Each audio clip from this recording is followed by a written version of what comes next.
7장 1절을 읽읍시다. 시작. 그들이 암비볼리와 아볼로니아로 다녀가 데살로니가에 이르니 거기 유대인의 회당이 있는지라. 암비볼리는 빌립보에서 약 33마일 떨어진 곳이에요. 한 40km 정도 더 떨어진 곳이. 그런데 이곳은 군사도시입니다. 또 암비볼리에서 아볼로니아까지는 30마일쯤 더 떨어져 있고, 또 37마일을 더 가면 데살로니가가 나옵니다. 이 아볼로니아는 일루리곤에 속한 성이고 일루리곤의 경계선에 있는 곳입니다. 로마서에 보면 바울이 예루살렘에서부터 두루 행하여 일루리곤까지 복음을 전했다라는 기록이 나와요. 본문에서는 바울이 이 도시를 통과했다고만 기록되어 있지만 바울은 여기에 오래 머물러서 복음을 전했고, 그 후에 보내게 될 전도자들이 이곳에 올 수 있도록 길을 준비했던 것입니다. 그런데 여기 1절에서는 아볼로니아에서 사역한 내용이 기록되어 있지 않은 것으로 보아서 사도행전에 기록할 만한 특별한 일이 없었던 것 같습니다. 바울은 언제나 성령의 지시와 인도, 따라합시다. 성령의 지시와 인도, 이것을 받고 일하는 사람이었어요. 따라서 이제 바울 일행은 데살로니가로 가는 겁니다. 데살로니가는 당시 마케도니아의 수도로서 지금은 터키의 영토이고 살로니키라고 지금은 불려지고 있다고 합니다. 바울은 그곳에서도 큰 핍박을 당하게 돼요. 바울은 이거 역시 예상했지만 그곳에 가서 복음을 전하는 일을 결코 주저하거나 단념하지 않았습니다.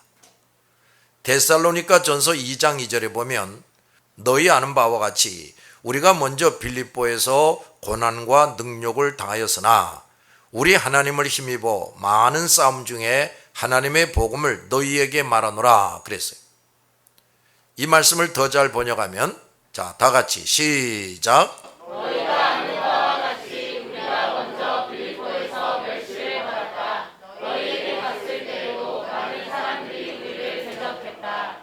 그러나 하나님께서는 너희에게 담대하게 하나님의 복음을 전할 수 있도록 우리를 도와주셨다. 그 무엇도 어떤 것도 바울을 중지시키게 할 수가 없었어요. 자, 그렇게 할 수 있었던 것은 뭐냐?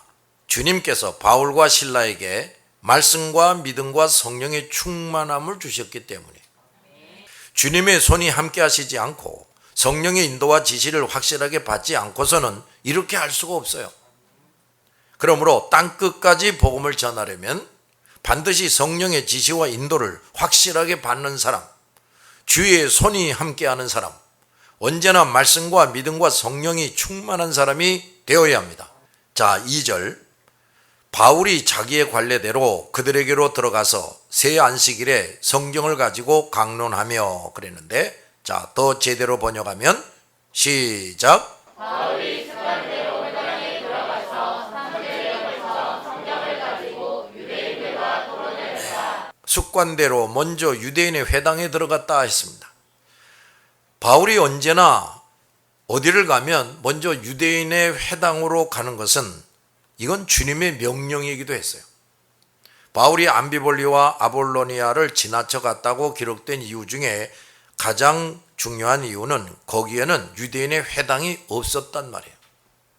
하나님께서는 바울 일행이 데살로니가에 있는 유대인의 회당에서 복음을 전하게 하심으로 그 유대인들로 인해서 큰 소동이 일어나 가지고 바울이 큰 핍박을 받는 것을 통해서 그리스도의 복음이 더 잘 전해지게 하시려는 계획을 가지고 계셨어요.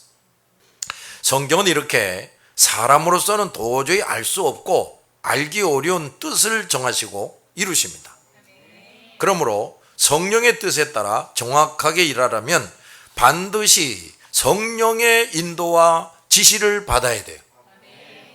특히 복음 전파 사업을 하는 사람들은 그래야만 합니다. 바울은 유대인의 회당에서 이미 하나님을 알고 섬기는 유대인들에게 복음을 전했습니다. 특히 안식일에 유대인들의 집회 장소를 찾았단 말이에요. 이렇게 한 것은 안식일을 지키는 것과 하나님께 성도들이 모여서 예배드리는 것이 얼마나 중요한 것인가, 그것에 대한 존경을 표현하는 것이었어요. 성경을 가지고 유대인들과 토론을 하며 복음을 전파했다 그랬어요. 바울은 유대인들이 구약 성경을 알고 믿고 있었기 때문에 그리스도를 배척할 이유가 없다고 여기고 있는 겁니다. 따라서 바울은 유대인들이 구약 성경을 받아들이고 있는 사람들이기 때문에 그리스도를 받아들여야 함을 깨우쳐 주고자 한 겁니다. 그래서 바울은 구약 성경을 가지고 그들과 토론하면서 그들이 그리스도에 대해 구약 성경을 잘못 알고 있음을 깨우쳐 주고자 한 것입니다. 여기서 또 우리가 분명히 배워야 할 것이 있습니다. 복음적인 설교는 성경에 근거해야 한다. 그리고 성경에 근거하여 합리적이어야 한다 하는 겁니다. 최초의 순교자 스데반도 성경 기록을 가지고 자세히 설명하고 해석하며 유대인들을 깨우치다가 순교당했어요. 주님께서도 구약의 말씀을 가지고 자신이 그리스도임을 가르치셨어요. 베드로도 바울도 그렇게 한 것입니다. 우리가 여기서 중요한 것을 알아야 되는데 왜 이렇게 성경을 근거해서 해야 되느냐? 첫째, 그리스도의 복음은 구약 성경의 성취로 나타난 것이기 때문이라고 말해요. 두 번째, 성경만이 하나님의 절대무한 하나님의 말씀이기 때문이에요. 셋째, 구약 전체도 그리스도를 중심한 예언이기 때문이에요. 우리는 시대와 지역에 상관없이 성경을 우리 신앙의 기초와 시금석으로 삼아야 됩니다. 성경에 근거하여 생활하고 성경에 근거하여 사람들에게 모든 논리를 전개해야 돼. 결코 그 유대인들처럼 성경을 잘못 알고 잘못 가르치지 말아야 됩니다. 우리는 성경을 안다고 하지만 잘못 알고 있고 잘못 가르치는 사람들을 상대로 성경을 가지고 확실하게 깨우쳐 줘야 돼. 어떤 사람들은 성경을 이성으로 이해되는 부분만 받아들이려고 합니다. 그러나 인간의 이성이라는 것은 성경처럼 절대 완전하지 못해요. 사람들은 나면서부터 죄인이고 부패 타락한 영혼을 가진 존재들입니다.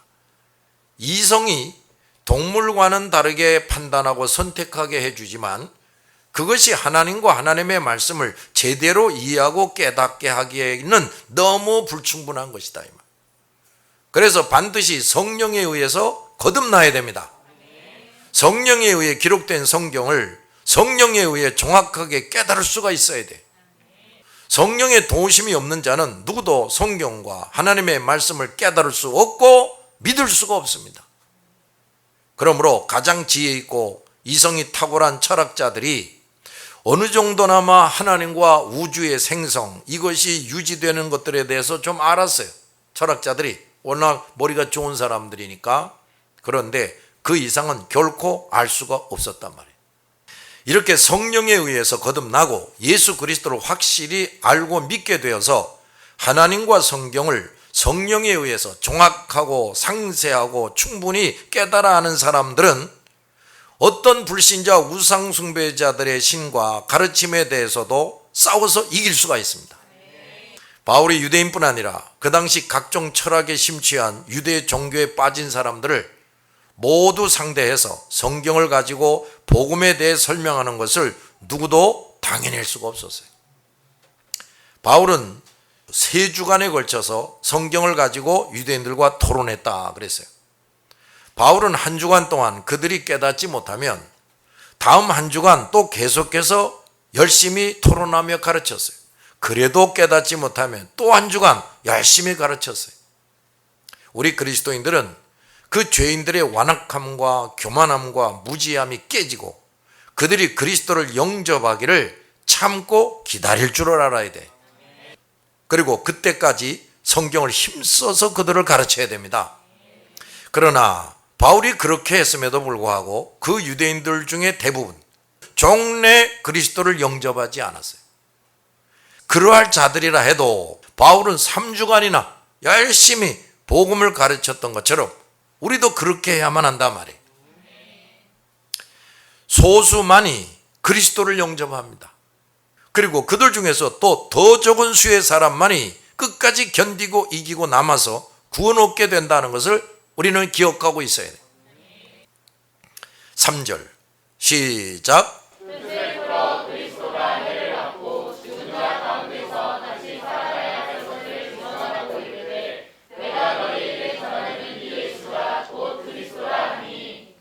자, 이 바울이 토론하는 것의 핵심이 뭐냐? 예수가 그리스도이시다 하는 겁니다.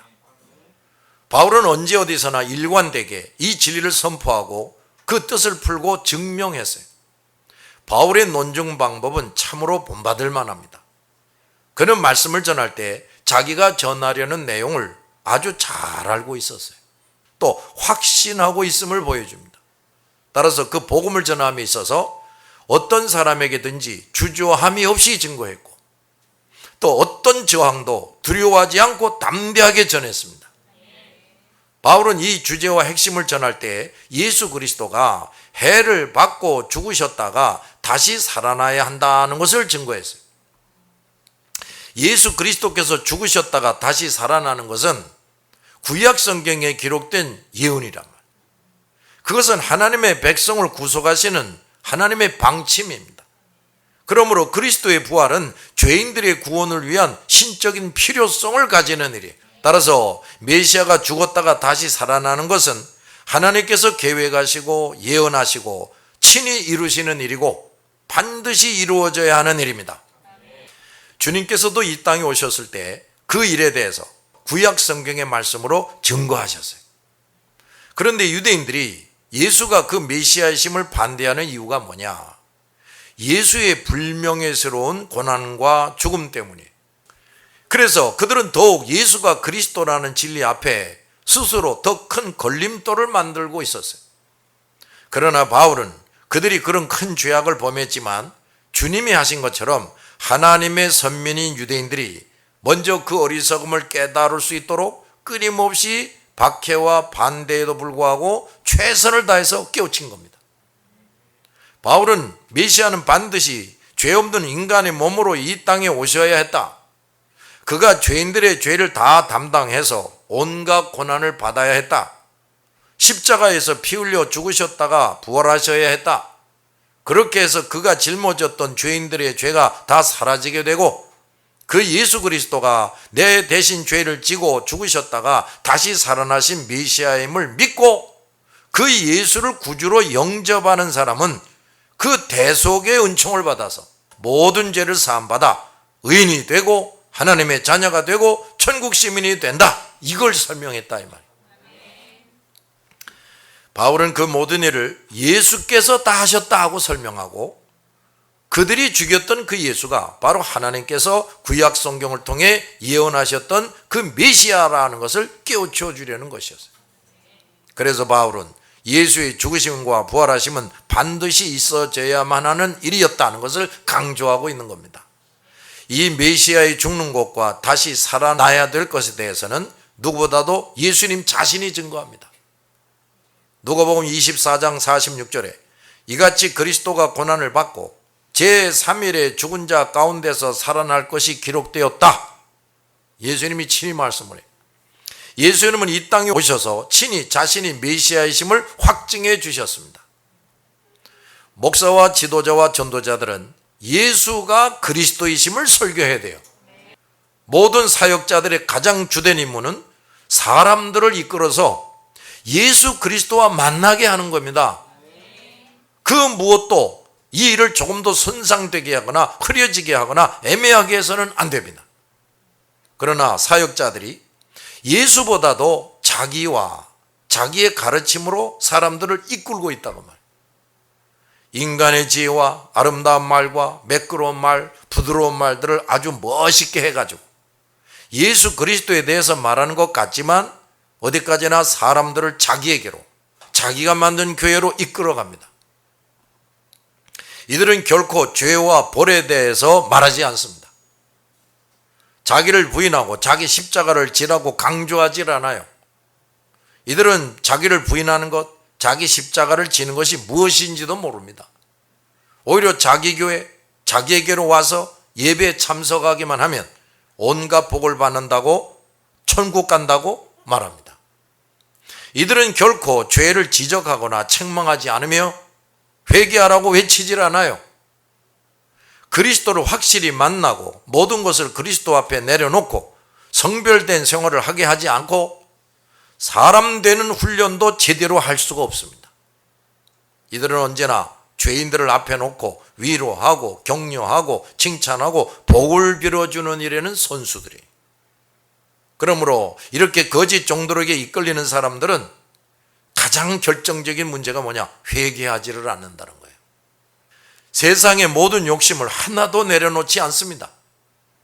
자기가 져야 할 십자가, 즉 순종하려고 져야 될 십자가, 기도할 때 오는 십자가, 전도할 때 오는 십자가, 사명을 수행할 때 오는 십자가, 자기를 성숙시키기 위해서 져야 할 십자가, 희생의 십자가를 전혀 지지 않아요. 이런 거짓 종들은 언제나 세상에 속한 그리스도인, 또 결코 치료, 변화, 성장되지 못하고 거룩해지지 못하고 결코 그리스도를 따라가지 않는 사람들이 되도록 만들어요. 그러므로 사역자들은 자기 자신부터 예수 그리스도를 만나야 돼요. 더욱 주님을 가까이 하고 주님만 따르는 사람이 돼야 합니다. 이것이 부족하거나 못하는 사람들은 거짓 종들이고 악한 종들의 길로 가고 있는 사람이. 4절, 그 중에 어떤 사람 곧 경건한 헬라인의 큰 무리와 적지 않은 귀부인도 권함을 받고 바울과 실라를 따르나 그랬는데, 더 잘 번역하면 시작. 유대인들의 교만을 설득하여 바울과 실라를 따르는 자들이 생겨났다. 그리고 하나님을 경외하는 많은 헬라인과 적지 않은 귀부인들도 바울을 따랐다. 자, 유대인 중에 그 말에 설득되어 바울과 실라를 따르는 자들이 생겨났다 그랬어요. 소수의 유대인들이 바울이 전하는 복음을 인정하고 받아들였습니다. 이렇게 아브라함의 자손 중 예수 그리스도를 믿을 자들이 있기 때문에 바울은 어디에 가든지 유대인에게 먼저 복음 전하는 일을 중단하지 않고 열심히 했다면, 그 소수의 믿을 자들을 건져내기 위해서 많은 핍박을 무릅쓰고 복음을 전파한 것입니다. 그러므로 전도자들은 이것을 잘 배워야 돼. 소수만이 복음을 받아들이고 믿습니다. 어떤 때는 아무도 복음을 받아들이지 않아요. 그럴지라도 한 사람 또는 소수의 믿을 자들을 위해서 우리는 어떤 핍박과 고난이 있어도 복음을 중단 없이 전파해야 합니다. 소수의 믿은 유대인들은 바울과 실라를 뭐 했다 그랬어요? 따랐다. 자신을 바울과 실라의 가르침에 맡기게 되는 거예요.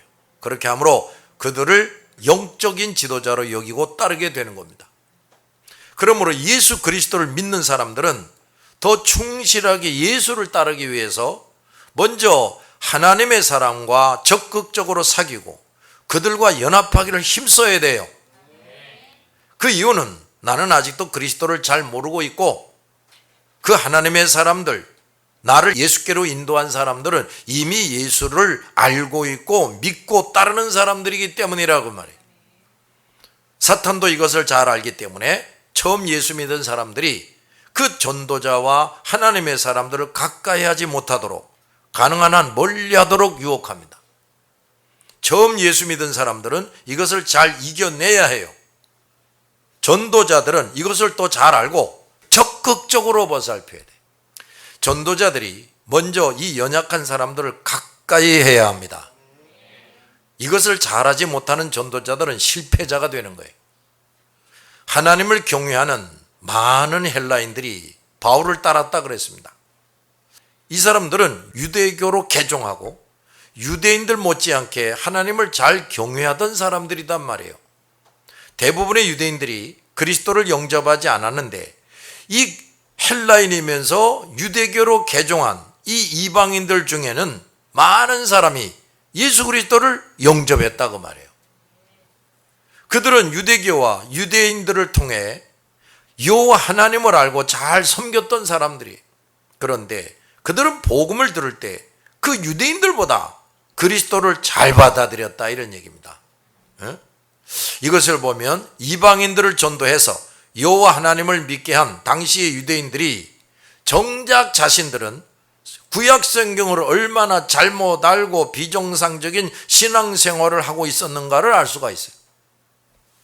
그들은 조상대대로 구약 성경을 배우고 지키고 여호와 하나님을 섬기고 약속된 메시아를 열망했는데 조상대대로 우상을 섬겼고 구약 성경은 도무지 알지도 못했고 메시아 약속도 거의 몰랐던 그 이방인들은 복음을 듣게 되니까 유대인들보다 속히 더 많은 사람이 예수를 영접하더라, 이런 얘기예요. 성경을 정확하게 깨닫지 못한 사람들은 아무리 신앙생활을 오래 하고 많은 성경 구절을 암기하고 있어도 그 영혼은 이 유대인들처럼 어둡고 잠자고 병들어 있는 겁니다. 그 상태가 얼마나 심했던지 최고의 전도자 바울이 성경을 가지고 그토록 상세히 가르쳤어도 대부분이 깨닫지 못했고 예수를 영접하지 못했습니다. 오히려 어느 민족보다도 복음과 복음 전파자들을 미워하고 핍박을 했어요. 성도들은 유대인들처럼 영혼이 어둡고 잠자고 병들게 되지 않도록 매일 말씀 읽고 배우고 기도하는 생활로 내 영혼을 깨우고 밝게 하고 건강하게 하는 일을 결코 게을리하지 말아야 합니다. 또 목사와 교회 지도자들도 어떤 일보다도 먼저 교회 안에 있는 성도들을 매일 말씀을 읽고 듣고 배우도록 또 매일 기도 생활하도록 교육하고 간섭을 해야 돼. 그리고 성도들이 옛날 그 유대인들처럼 외식하고 가식하고 형식적인 생활하지 않도록 세심히 관찰하고 진단하고 개별적으로 일깨워주고 성장시켜야 됩니다. 오늘날 많은 교회와 목사와 지도자들이 이렇게 하는 일을 잘 못하고 허술하게 함으로써 신자다운 신자, 제자, 일꾼 양성에 많이 실패하고 있어요. 특히나 어린이들과 청소년들을 신자다운 신자, 일꾼다운 일꾼으로 만드는 일에 거의 교회들이 실패하고 있어요. 이런 것들은 하루 이틀, 1년, 2년 만에 되는 일이 아니란 말이에요. 끊임없이 계속해서 해야 하는 일입니다. 적잖은 귀부인들도 바울을 따랐다 그랬습니다. 여기 적잖은 귀부인들이 뭐냐? 귀중한 사람들의 부인들이라는 건데 이 사람들이 그리스도를 영접했다. 그렇다면 그들의 남편과 가족과 친구들, 친척들이 예수 그리스도를 영접하는 일이 아주 효과적이었을 겁니다. 여기 사도행전에서는 데살로니가에서 이방인 우상숭배자들이 그리스도를 영접했다는 구체적인 기록은 없는데 바울과 실라는 이들에게도 복음을 전하지 않았을 리가 없어요. 더욱이 유대교로 개종한 헬라인들이 많이 그리스도를 영접했고 또 그 사회에서 많은 그리스도인들에게 영향력을 행사했을 그 귀부인들이 그리스도를 영접했을 정도라면은 그 외에 많은 이방인들이 그리스도를 영접하는 일이 어렵지 않았을 겁니다. 데살로니가전서 1장 9절에 보면 바울이 데살로니가 교회 교인들에게 우상에게로부터 떠나 하나님께 돌아온 자들이라고 말한 것을 보면 이 사실이 확실하다 이 말이에요. 하나님을 경외하는 많은 헬라인들과 적지 않은 귀부인들이 바울을 따랐다 그랬어요. 이들은 예수 그리스도를 믿자마자 모두 바울의 제자가 되는 겁니다. 따라서 이들은 곧 바울의 동력자가 돼요. 항상 그의 곁에 있고 계속 배움으로써 마게도냐 전역에 복음을 더 활발하게 전파하는 사람들이 된 것입니다. 그리고 데살로니가 교회는 이들에 의해서 튼튼한 교회가 됩니다. 그러므로 우리 모든 지도자와 전도자들은 우리가 전도해서 그리스도를 영접한 사람들이 계속해서 나를 따르며 배우도록 해야 돼. 그러기 위해서 첫째, 우리 자신이 그들이 신뢰하고 더 배우고자 하는 선생으로 성숙하고 잘 준비가 되어 있어야 돼. 둘째, 우리가 믿게 한 사람들과의 긴밀한 교제, 사제 관계를 잘 형성해야 돼요. 이 일들은 우리 노력만으로 될 수가 없고 주의 손이 같이 하는 사람, 항상 말씀과 믿음과 성령이 충만한 사람이 되어야 확실하게 됩니다. 기도합시다.